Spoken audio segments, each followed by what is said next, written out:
Marcus Chen was the smallest guy at Station 47, 5'6" in a firehouse full of 6-foot giants.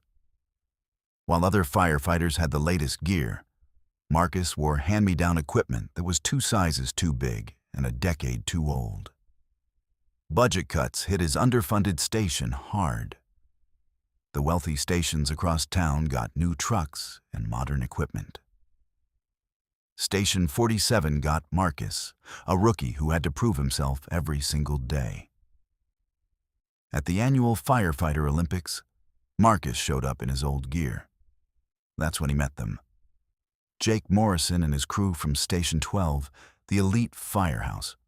Brand new uniforms, top-of-the-line equipment, egos to match. Nice costume. Jake laughed, loud enough for everyone to hear. What is that, your grandfather's gear? His buddies joined in. Does Station 47 even have running water, or do you still use buckets? Marcus stayed quiet. He'd heard it before. Small guy, poor station, old equipment. The jokes never stopped. Bet you can't even finish the ladder climb with that ancient gear weighing you down. Jake sneered. Marcus didn't respond. He just competed, and he lost. The old equipment was heavy. The boots were worn.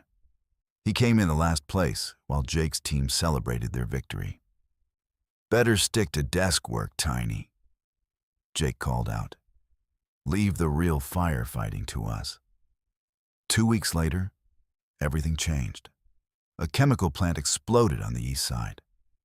Massive inferno. Multiple alarm fire. Every station was called. Station 12 arrived first. Jake and his crew went in confident. They had the best training, the best gear, the best of everything. But 15 minutes in, the building shifted. A support beam collapsed. Jake and 3 other firefighters were trapped in a basement storage room, cut off from their exit. Flames closing in, smoke filling fast. The incident commander's voice crackled over the radio. We need someone small enough to fit through the collapsed section. The gap is maybe 18 inches. Anyone?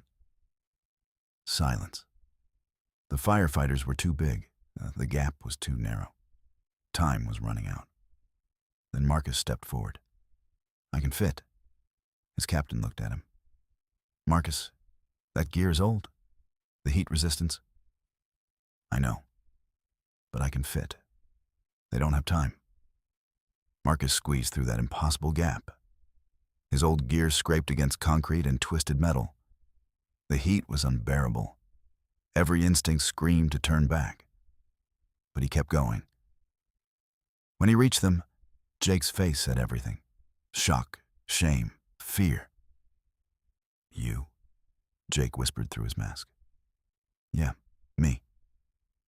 Marcus checked their oxygen levels. Critical. We need to move. Now. Marcus led them through the smoke, navigating by memory and instinct. His smaller frame became an advantage. He found gaps and passages the bigger firefighters would have missed. One by one, he guided them out. Jake went last. As they emerged, Jake collapsed on the grass, ripping off his mask. Marcus knelt beside him, checking for injuries. Why? Jake asked, tears streaming down his soot-covered face. After everything I said, why did you come for us? Marcus looked at him. Because that's the job. We don't save people because they're nice to us. We save them because they need saving. The silence that followed was heavy. Jake's voice cracked. I'm sorry. God, I'm so sorry. I know, Marcus said quietly. Now you understand something important. This job isn't about who has the best gear or who looks the part. It's about who shows up when it matters. 3 months later, Jake stood at a city council meeting. He testified about the budget disparities between stations. He demanded equal funding. He told everyone about the firefighter with old gear and a big heart who saved his life. Station 47 got their new equipment, But more than that, they got respect. Marcus never wanted the spotlight. But Jake made sure everyone knew the truth. Heroism isn't measured by the shine of your gear or the size of your frame. It's measured by the size of your courage when someone needs you most. Here's the message. We live in a world obsessed with appearances. The newest, the biggest, the best looking. We judge people by their equipment, their clothes, their size, their resources. But real strength, real heroism, it shows up when everything looks wrong on the outside, but everything is right on the inside. The person you underestimate today might be the person who saves you tomorrow. Don't judge the firefighter by their gear. Don't judge the teacher by their classroom. Don't judge anyone by what they lack. Judge them by what they do when it counts. Marcus taught us that heroism wears whatever it can afford and shows up anyway.